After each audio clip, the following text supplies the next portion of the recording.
noches, hermanos, con cada uno de ustedes.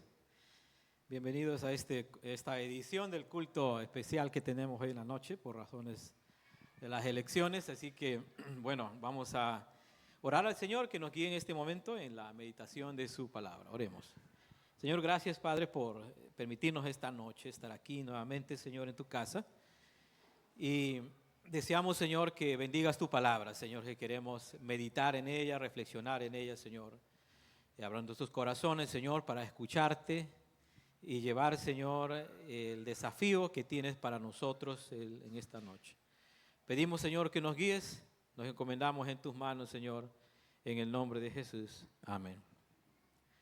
Bien, hermanos, continuamos con nuestro estudio que venimos haciendo en el libro de Jueces. Y hoy, ahora que a los niños los han mandado a sus aulas, porque el capítulo que justo nos toca hoy día reflexionar es como no apto para niños, ¿no? Porque las escenas que vamos a reflexionar son escenas muy duras. Y ese es lo que vamos a encontrar en este libro, las historias, muchas historias en el libro de Jueces, historias terribles, de horror y de terror en algunos momentos.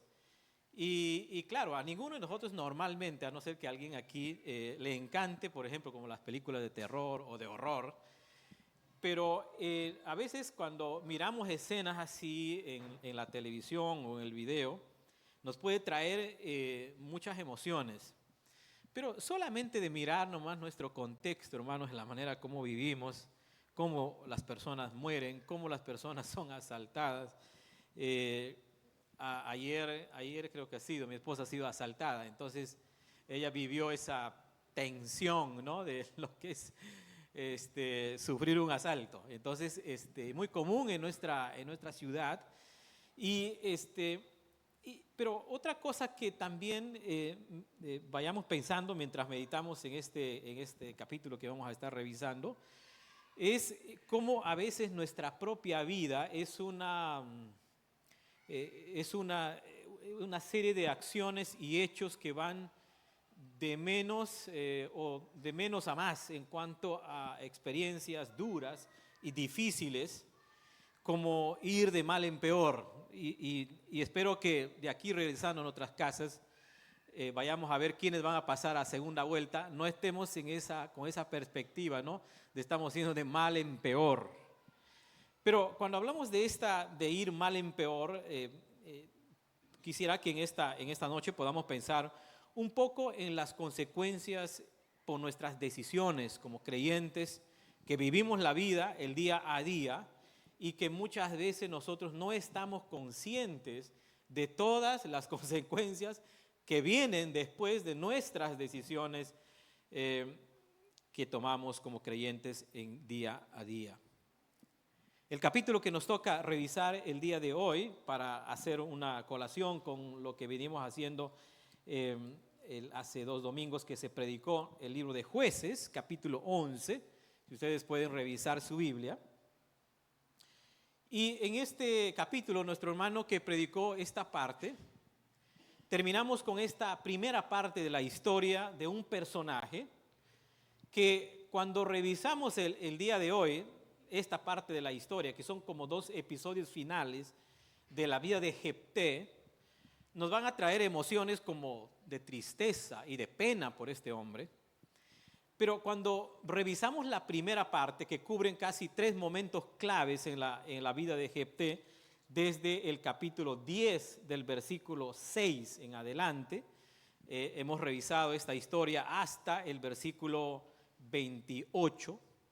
De todo lo que se ha dicho hasta aquí, lo que hemos venido aprendiendo, hermanos, en esta parte inicial de la historia, es que Dios, el juez supremo, trae justicia incluso en momentos que parece que Él está ausente.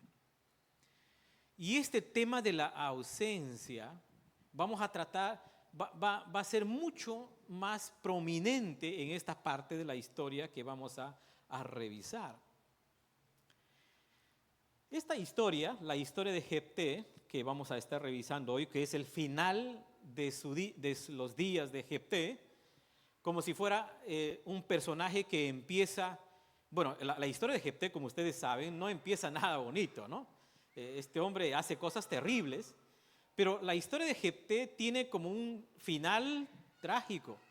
Y ahora lo vamos a ver por qué. Esta historia es una historia donde empieza con ataques de extranjeros hacia ellos, a Jefté como el pueblo de Dios, él, en este caso él como un juez. Empieza con ataque de extranjeros, en este caso los amonitas. Y enseguida, dentro de la historia que vamos a ver de hoy, Jefté tiene una práctica extranjera, como el caso de sacrificar a su propia hija. Y al final de esta historia tenemos un ataque interno, como si fueran extranjeros, una pelea, diríamos, entre familias, ¿no? En este caso Jefté y el resto del pueblo de Dios, básicamente con la tribu de Efraín. Esta es una historia de, como les estaba comentando al inicio, que va de mal en peor.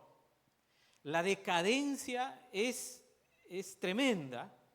Y cuando leemos esta historia, el autor sagrado quiere dejarnos esa impresión cuando él se dedica a hacer una descripción, por ejemplo, de la hija sacrificada en Jueces capítulo 11, versículo 38 en adelante, cuando menciona, versículo 34 dice: entonces volvió Jefté a Mizpa, a su casa, y aquí su hija que salió a recibirla. Y después mencionan el versículo 38, un poquito antes, versículo 37, cuando menciona: y volvió a decir a su padre, concédeme esto, déjame por 2 meses que vaya y descienda por los montes y llore por mi virginidad, yo y mis compañeras. La parte final del versículo 39 dice: quien hizo de ella conforme al voto que había hecho, y ella nunca conoció varón. Es decir, nunca se casó esta joven, que después vamos a verlo con detalle, el sacrificio que su padre hace de ella. Pero esta descripción que menciona a Jefté con su única hija sacrificada, en otras palabras, tener una única hija y encima es sacrificada, pues no hay descendencia. No hay descendencia, a diferencia, si ustedes regresan un poco más al capítulo 10, versículo 3, una contradicción absoluta en estos personajes. Capítulo 10, versículo 3 dice: tras él se levantó Yair, Galadita, el cual juzgó a Israel 22 años, y tuvo, ¿cuántos hijos? Tuvo 30 hijos. Wow, ¿no? Un montón de hijos. Tuvo 30 hijos. Ahora, miren ustedes el final del capítulo 12, cuando menciona el versículo 8, otro juez, y dice: después de él juzgó a Israel Ibsán de Belén, el cual tuvo ¿cuántos? 30 hijos y 30 hijas. Wow, ¿no? Era un manchón, una familia enorme. O sea, imagínense, gran parte de la descripción que tenemos de esta parte final de la historia está centrada en la hija única de Jefté, que a propósito muere por el necio voto que el padre hace. Ahí te la vamos a ver con detalle este punto. Su única hija, no hay manera que su descendencia continúe. En medio de esta historia, donde el autor pone bastante énfasis en esta hija única, pero le pone dentro de un bloque donde los otros jueces tienen 30 hijos. Wow. Hay un contraste tremendo para hacernos ver lo terrible que terminó la vida de Jefté y su familia. Y este contraste continúa porque la historia que sigue, en este caso los jueces menores que están en el capítulo 12, versículo 8 en adelante, como Ibsán y otros más que se mencionan ahí, el capítulo 13 empieza con la historia de Sansón. Y la historia de Sansón, ustedes conocen el final de la historia de Sansón, y la pregunta es: ¿Sansón dejó descendientes? No se conoce en la historia. Entonces, este es un contraste bien marcado en esta parte de la historia de este personaje. Entonces estamos ante la historia de un hombre, Jefté, sin pena ni gloria, que provoca emociones como tristeza y pena, porque él es a la vez alguien que decidió vivir por encima de Dios en vez de someterse a Él.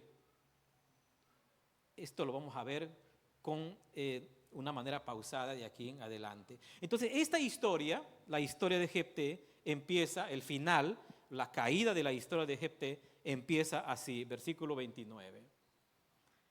Y el Espíritu de Jehová vino sobre Jefté y pasó por Galaad y Manasés. Y de allí pasó a Mizpa de Galaad, y de Mizpa de Galaad pasó a los hijos de Amón. Así empieza la historia final de este personaje patético. No hay otra palabra más para describirle a Jefté.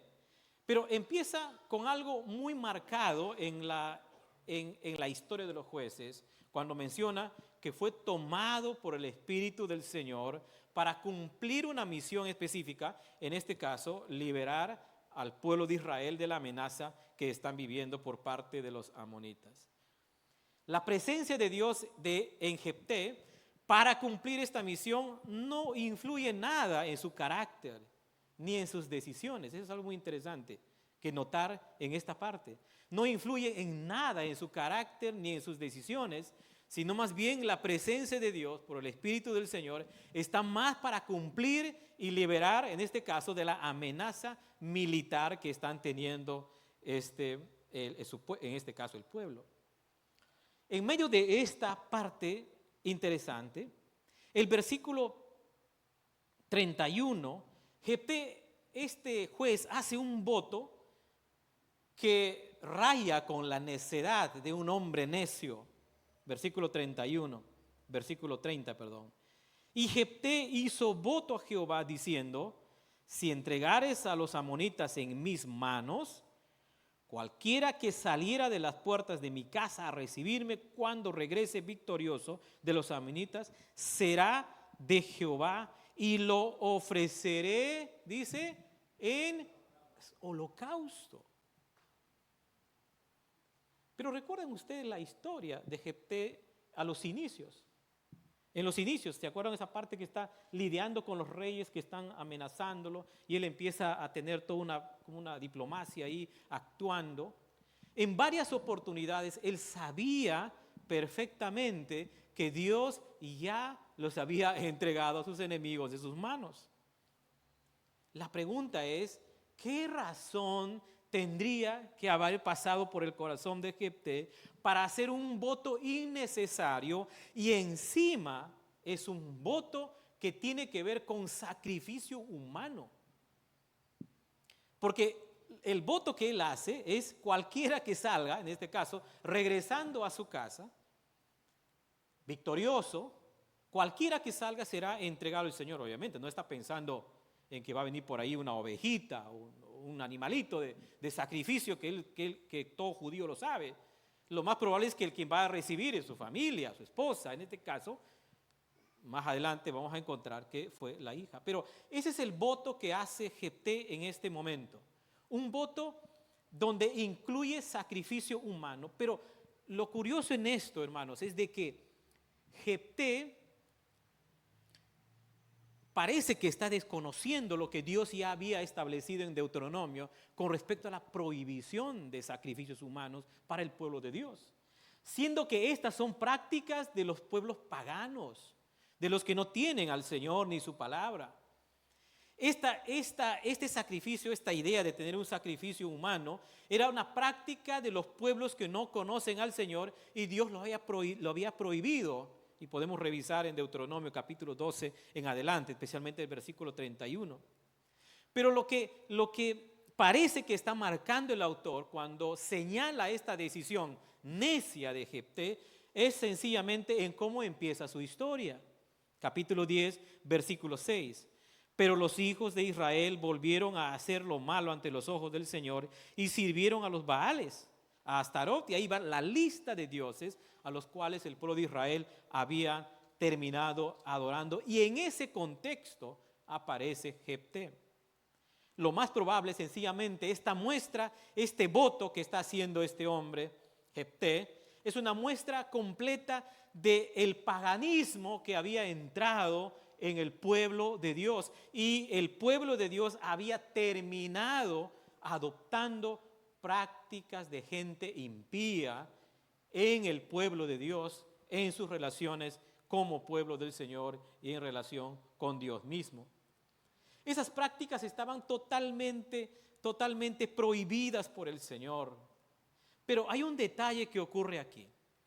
Es que si él tiene la intención de hacer un voto, la pregunta es, ¿por qué hace ese voto si él ya sabe que Dios le había entregado a sus enemigos? ¿Por qué creen ustedes? ¿Por qué creen que Jefté hace eso? ¿Saben lo que diríamos en nuestro lenguaje criollo? Diríamos, Jefté quería asegurarse. Quería asegurarse. Quería asegurarse, y lo que notamos aquí, y lo hemos visto ya desde el inicio de la historia de Jefté, Jefté es un juez particular que intenta en varias ocasiones manipular a Dios. Él parece que piensa, que cree que puede manipular a Dios haciendo estas promesas necias que van en contra de la palabra del Señor, y parece que él la desconoce o sencillamente conociendo decide sencillamente adoptar una práctica que no corresponde al pueblo de Dios. Pero noten otro detalle en esta historia. ¿Qué dice Dios? ¿Qué dice Dios frente a este voto? ¿Qué dice Dios frente a este voto? ¿Acaso Dios dice algo? Dios dice, se muestra para mencionar algo que está en contra. Hay un silencio de parte del Señor. Hay un silencio. Noten aquí cómo, y esto se va a ir notando conforme vayamos estudiando el libro de Jueces. Cuando el pueblo de Dios decide desobedecer, cuando el pueblo de Dios decide apartarse, lo que vemos en estas circunstancias es el silencio del Señor.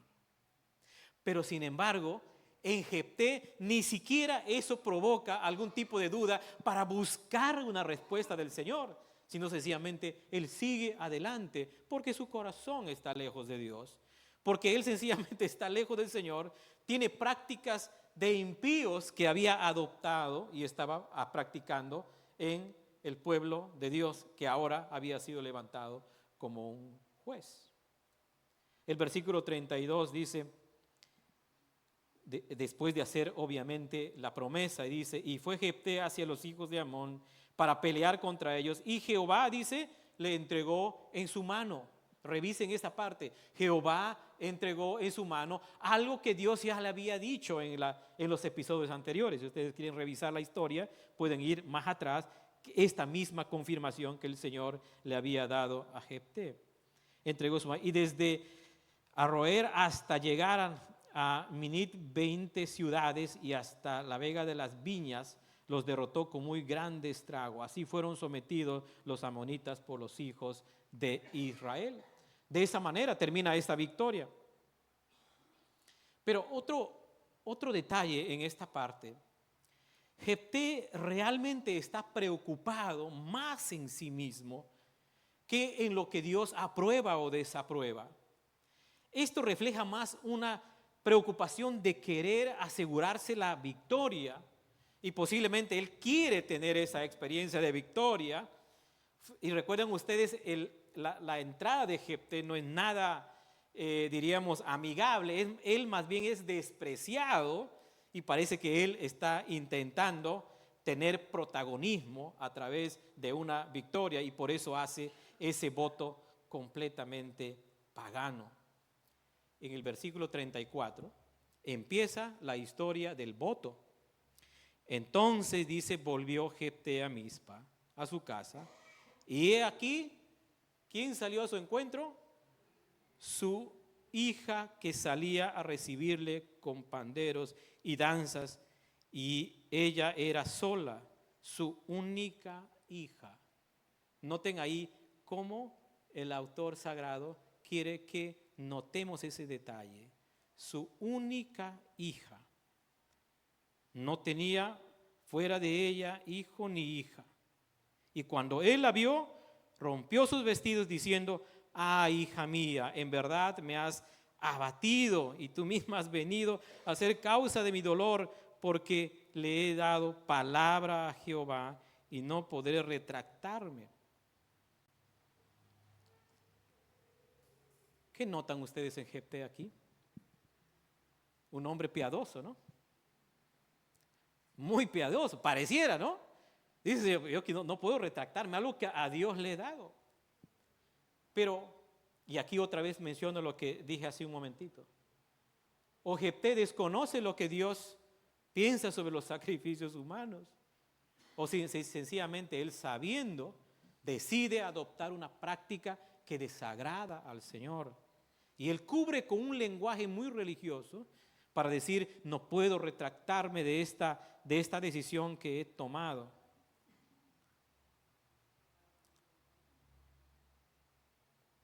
Jefté parece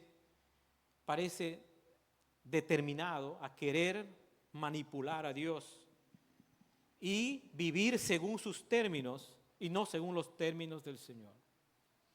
Estaba dispuesto a sacrificar a su propia hija. En las palabras de la hija, miren, desde el versículo 34 empieza la descripción de la hija, en las palabras de la hija. Ella entonces le respondió: Padre mío, si le has dado palabra a Jehová, haz de mí conforme a lo que prometiste, ya que Jehová ha hecho venganza de tus enemigos, los hijos de Amón.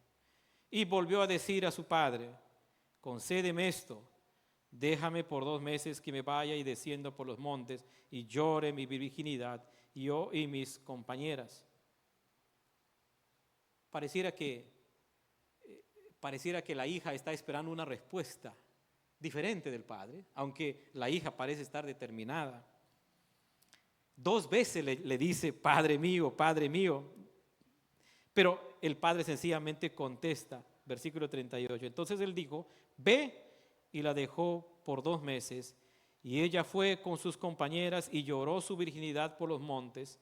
Pasados los 2 meses volvió a su padre, quien hizo de ella conforme al voto que había hecho. El final de la historia, miren cómo termina el final de esta historia de la hija. Y se hizo, ¿qué dice el texto? Y se hizo costumbre en Israel, ¿de qué cosa? De las victorias de Jefté, de celebrar las victorias de Jefté sobre los amonitas. No, se hizo costumbre en Israel de lo que había acontecido con la hija. Noten ustedes, anteriormente Dios le había dicho: yo te he entregado este pueblo, y la batalla con los amonitas apenas cubren 2 versículos, pero todo el resto del capítulo está centrado en las palabras de una hija única que ha sido sacrificada, y termina esta historia haciendo mención de este hecho, de cómo hacerlo como una costumbre. En otras palabras, lo que encontramos aquí es una vergüenza. No es ni siquiera una linda costumbre. Es una vergüenza moral, espiritual, que queda marcado aquí al final de toda una historia de un juez que vence a sus enemigos. Lo que queda demarcado es sencillamente el necio voto que hizo al sacrificar a su propia hija. Se hizo costumbre. Ni siquiera es la victoria lo que el pueblo recuerda, sino la práctica pagana. Qué terrible final en la vida, en la familia de Jefté. Y queremos que la película termine, ¿no es así? Queremos que la película termine acá, pero no, todavía hay un episodio final. La decadencia y la vida de horror que trae la familia de Jefté todavía no termina. Cuando parece que haber acabado la tragedia como consecuencia del pecado de Jefté, aparece otra escena peor. Capítulo 12, versículo 1. Entonces se reunieron los varones de Efraín y pasaron hacia el norte y dijeron a Jefté: ¿por qué fuiste a hacer guerra contra los hijos de Amón y no nos llamaste para que fuéramos contigo? Noten ustedes cómo termina esa parte, ese versículo. Nosotros quemaremos tu casa contigo. En otras palabras, sus hermanos, Efraín, la tribu de Efraín, le estaban declarando la guerra a Jefté por un hecho, por no hacerle participar en la guerra. Le estaban declarando, pero al declarar la guerra, lo que ellos iban o pretendían hacer al final es anexar el territorio que le pertenecía a Jefté y a toda esa tribu, anexarlo a la tribu de Efraín. ¿Cuál es el problema acá? El problema, recuerdan ustedes, cuando el pueblo de Israel entra a la tierra prometida, ¿quién es el que reparte el territorio? ¿Quién es el que reparte el territorio? ¿Quién es el que dice, ustedes van a estar aquí, o esta tribu va a estar acá, ustedes les pertenece esta parte? ¿Quién es el que hace eso? Dios. Dios reparte el territorio y aquí Efraín sencillamente lo que está diciendo es invadir a sus hermanos, tomar la tierra. En otras palabras, no les importa lo que Dios ya había declarado y hecho con respecto a este asunto. Ellos estaban dispuestos a ir en contra de sus hermanos. Los hijos de Efraín declaran la guerra. Vamos a quemar tu casa y vamos a anexar tu territorio. No nos importa lo que Dios ha hecho, lo que Dios ha repartido. De aquí adelante nosotros hacemos lo que queremos y lo vamos a hacer a través de la guerra civil. Nosotros le vamos a declarar la guerra y queremos quemarlos a todos ustedes. Pero miren cómo termina esta historia. Versículo 6. Dice: entonces le decían, bueno, la parte final quiero que capten. Dice, entonces le echaban mano y le degollaban junto a los vados del Jordán, y murieron entonces de los de Efraín, o sea, tanto la guerra. ¿Cuántos murieron? ¿Cuántos murieron? 42,000. ¡Wow! Es terrible este hombre. ¿No notan ustedes su historia? Es una historia que va en ascendencia, va en decadencia moral y espiritual. Primero hace un voto necio, intenta manipular a Dios. Después sacrifica a su única hija y para rematar su historia mata a más de 40,000 de sus hermanos. No son ni siquiera extranjeros, de sus hermanos. Y Jefté, versículo 7 dice, Jefté juzgó a Israel 6 años, cortito. Él creo que es el más corto de todos los jueces en reinar. Y murió Jefté galadita y fue sepultado en una de las ciudades de Galad, sin pena ni gloria. ¿Qué aprendemos de esta historia? ¿Qué aprendemos de esta historia? Recuerden que al inicio de la historia de Jefté, nosotros estábamos reflexionando que Dios, el juez supremo, trae justicia incluso en momentos que parece que Él está ausente. Pero en este final de la historia, mis queridos hermanos, lo que nosotros aprendemos de esta historia es la siguiente. Dios puede dejar que su pueblo se destruya cuando persisten en cuestiones egoístas y así sufrir una pérdida trágica de la bendición de Él. Dios puede dejar que su pueblo se destruya cuando persisten en objeciones egoístas y así sufrir una pérdida trágica de la bendición del propio Dios. ¿No notan ustedes el silencio en esta parte? El silencio del Señor. Dios deja a Jefté y el resto de su pueblo y empiezan ellos a apartarse cada vez más del Señor. En realidad, si ustedes revisan la historia de Israel, se van a dar cuenta que en muchos episodios de la historia de Israel, como hijo de Dios, recuerdan ustedes que el pueblo de Dios es en muchas circunstancias reconocido como el hijo de Dios, Israel en muchas ocasiones persiste en desobedecer al Señor, persiste en vivir por encima de Dios. Cuando salen de Egipto, en varias situaciones, ellos deciden no querer obedecer al Señor y el Señor sencillamente los deja. Cuando entraron a la tierra prometida, porque aquí están en todo el proceso, cuando entraron a la tierra prometida, ellos debían vivir bajo la voluntad del Señor, sometidos a la voluntad del Señor, pero el pueblo de Israel decidió desobedecer, decidió querer vivir como el resto de pueblos y todo lo demás, y Dios les deja. Y son invadidos, sufren desgracias, van de mal en peor, son deportados y todo tipo de mal y destrucciones por seguir a los dioses paganos, por vivir vidas paganas. Cuando llegamos al Nuevo Testamento, Jesucristo es el verdadero Hijo de Dios. Israel es un hijo de Dios. Se puede ver en varias partes de las Escrituras, pero Jesús, el verdadero Israel, como hijo de Dios, en contraste con un Israel desobediente, permanece fiel hasta la muerte y por su obediencia nosotros tenemos vida. Qué gran lección aprendemos el día de hoy. Dios puede dejar que su pueblo se destruya cuando persisten en objeciones egoístas y así sufrir la pérdida trágica de la bendición de parte del Señor.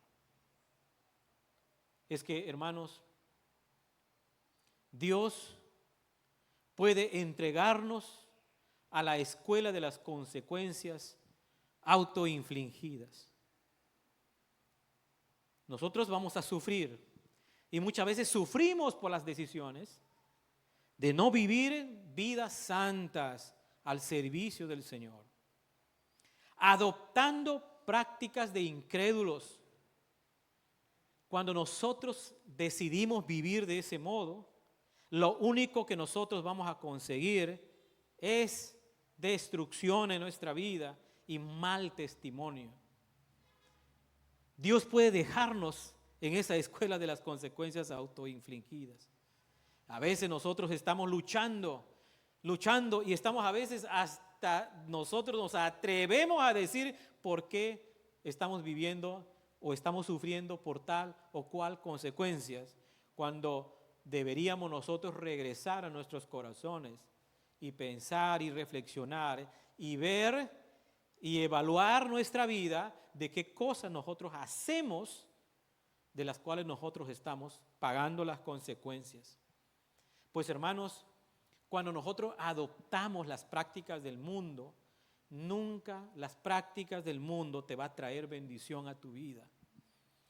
Nosotros no podemos estar adoptando prácticas de la gente que no conoce al Señor. Mira Jefté. Jefté adoptó una práctica de gente pagana, de sacrificar a su propia hija. Es una práctica pagana. La introdujo y sencillamente le presenta a Dios y encima dice que yo no puedo romper esa palabra que hice contra el Señor. Qué terrible es cuando un hijo del Señor o el pueblo del Señor introduce a la vida, a la espiritualidad, prácticas que vienen de la mentira, del error, de gente que no teme al Señor. Adoptar prácticas de los incrédulos, como manipular a Dios con fines egoístas, nos roba la bendición de parte del Señor. Dios no puede ser manipulado para satisfacer las necesidades egoístas de su pueblo. Jefté parece desconocer a Dios por sus prácticas mezcladas, sincréticas. Dios no está a disposición para cumplir nuestras agendas egoístas. Debemos anhelar siempre hacer la voluntad de Dios. Incluso, hermanos, cuando oramos al Señor, tengamos cuidado y analicemos, pidamos al Señor la dirección en nuestros corazones, porque muchas de nuestras oraciones, como dice Santiago capítulo 4, muchas de nuestras oraciones no son contestadas porque son oraciones que están fuera de la voluntad del Señor, que son oraciones egoístas. Entonces, si muchas veces nosotros no recibimos las cosas que pedimos, posiblemente estamos pidiendo mal y estamos pidiendo de un corazón egoísta. Por eso, hermanos, para nosotros los cristianos, el conocimiento de las Escrituras es clave para la vida y el crecimiento espiritual. Es clave. Nosotros no podemos vivir y de repente hasta intentar manipular a Dios como lo hacía Jefté, desconociendo lo que Dios dice en su palabra. Y la última cosa que quiero mencionar aquí, hermanos, es que las personas heridas rompen a otras personas hasta que el ciclo se rompe por completo. Noten ustedes en la vida de Jefté. Jefté había sido despreciado. Recuerdan ustedes su mamá, ¿no? Y esto le hacen saber a él. Y él actúa terriblemente con la familia, con sus propios hermanos, con las otras tribus que están ahí. Actúa terriblemente. Y esto se puede ver en su propia familia, sacrificando a su propia hija y después matando a más de 40,000 de sus compatriotas.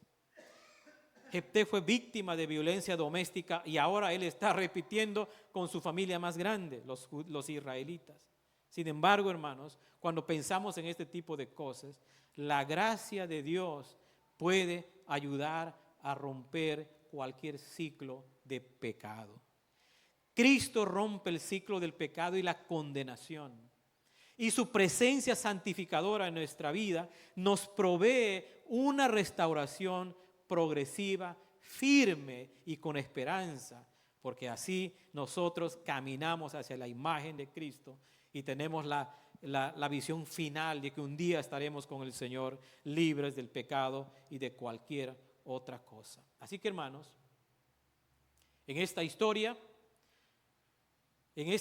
nosotros aprendemos que Dios puede dejar que su pueblo se destruya cuando persisten en pretensiones egoístas y así sufrir una pérdida trágica de la bendición del Señor. Por eso, mis queridos hermanos, todos y cada uno de nosotros somos llamados a vivir bajo Dios y no sobre Dios. Vivir bajo Dios es vivir sometidos a la voluntad del Señor. Vivir sobre Dios es intentar vivir haciendo de nuestra vida como nos parece. Vivimos a nuestra medida y dejamos al Señor a un costado. Hermanos, todos y cada uno de nosotros como centro bíblico vive bajo Dios y no sobre Dios. Vamos a orar, hermanos, en este momento, dando gracias al Señor por su palabra y a la vez también vamos a incluir algunas peticiones de oración en esta noche. Una de ellas es nuestro hermano Lalo va a estar viajando y vamos a estar orando por su viaje, que el Señor esté llevando con bien, hermano, y el Señor te use donde vayas. También vamos a incluir en nuestras oraciones en este momento a nuestros hermanos, a las familias que han perdido sus seres queridos en este fin de semana. Y cada familia llevando su propia nostalgia, su propia pena, y nosotros como sus hermanos vamos a orar por ellos, que el Señor les ayude a seguir día a día, ahora adaptándose a vivir sin el ser querido que ha estado ahí en su familia. Vamos a orar por esas 3 familias, que el Señor les siga fortaleciendo a cada uno de ellos. Y sigamos orando por nuestro país, hermanos. Ya vamos a salir los resultados de aquí regresando a casa, y esto va a seguir todavía. Y oremos por nuestras autoridades. Y también vamos a incluir, hermanos, nuestra oración el día de hoy, un deseo firme de iglesia, como hermanos, como creyentes de esta congregación, a decidir vivir bajo la autoridad del Señor y no encima de Él. Así que vamos a orar, hermanos, ponemos en pie todos. Oremos. Gracias, Padre Santo, gracias, Señor, por tu palabra, gracias por recordarnos, Señor, que tu gracia, Señor, está presente siempre. Aún a pesar, Señor, que podemos nosotros sentir, Señor, cuando decidimos vivir bajo nuestra voluntad, Señor, y las consecuencias, Señor, son duras. Permítanos, Señor, volver a ti, Señor.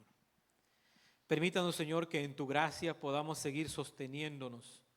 Y si te hemos fallado, Señor, podamos regresar arrepentidos. Entregar nuestras vidas, Señor, en completa obediencia. Vivir, Señor, determinados cada día, Señor. Ayúdanos, Padre. Quiero orar, Señor, por cada una de las familias de nuestros hermanos que han perdido, Señor, a sus seres queridos. Ruego, Señor, por consuelo, Señor, para cada familia. Ayúdalos, Señor, a sobrellevar, Señor, el dolor, la pérdida de un ser querido, pero con la esperanza que nos das tú, Señor. Ruego, Señor, que los ayudes a cada uno de ellos, Señor, a cada miembro, Señor, de su familia. Ayúdalos, Padre Santo. Queremos orar también por nuestro hermano Lalo, Señor, que estará viajando el día de mañana. Y pedimos, Señor, que lo guardes, tanto su ida, Señor, como su regreso. Úsalo, Señor, donde él va. Señor, dale palabra para animar, para desafiar, Señor, a seguirte. También oramos, Señor, por nuestro país. Estamos, Señor, viviendo un momento decisivo en las elecciones, confiando, Señor, en que tú pones las autoridades. Pueden que no sean de nuestro agrado, Señor, pero oramos por ellos, por las futuras autoridades. Señor, oramos por cada uno de ellos, Señor, por el futuro presidente o presidenta. Señor, Padre Santo, ponemos todo esto en tus manos, Señor, y como iglesia decidimos una vez más, Señor, decidimos hoy una vez más desear, Señor, vivir bajo tu autoridad en obediencia siempre. Gracias, Señor, por esta noche. Te alabamos y te bendecimos, Señor. A ti sea toda la gloria, toda la honra. En el nombre de Jesucristo. Amén. Amén, hermanos. Que Dios les bendiga, hermanos. Tomen asiento.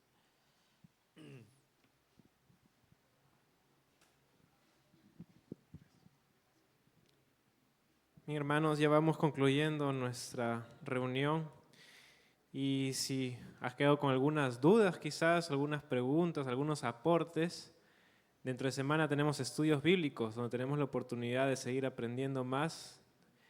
Lo desarrollamos en diferentes hogares, entonces si aún no participas de un estudio bíblico, te animamos a unirte a ello. Y bueno, hay algunos anuncios ya para terminar, hermanos. Y es acerca del encuentro de jóvenes. Bueno, agradecemos ya porque sabemos que muchos de ustedes están apoyando a esta actividad de Profondos, donde hay almuerzos, va a haber postres, ya hay marcianos, tardes de cine, etcétera. Entonces, bueno, sigamos apoyando a nuestros jóvenes de la iglesia para que puedan participar del encuentro que se va a realizar este año en la ciudad de Lima. Y bueno, si eres joven y aún estás en duda de participar, te animamos. Son buenos tiempos de conocer hermanos de otras ciudades, hermanos en Cristo también, y poder motivarnos más. Bien, también tenemos la reunión de varones el 25 de abril a las 7:30. Es un desayuno, bueno, como verán ahí es un buen desayuno. A las 7:30 de la mañana en la cocina de CBT es el punto de encuentro, hermanos. A todos los varones están convocados. Y por último también tenemos un video acerca de Menocucho.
Bueno, damos gracias a Dios por ese tiempo que han tenido nuestros hermanos de la EBDB. Sigamos orando por estos niños, ¿no?, que ya han conocido acerca del Señor, que el Señor puede hacer la obra en ellos. Nos ponemos de pie, hermanos, para despedirnos en oración. Y bueno, que el Señor haga su voluntad con los resultados de las elecciones y confiemos en Él, confiemos en su voluntad y en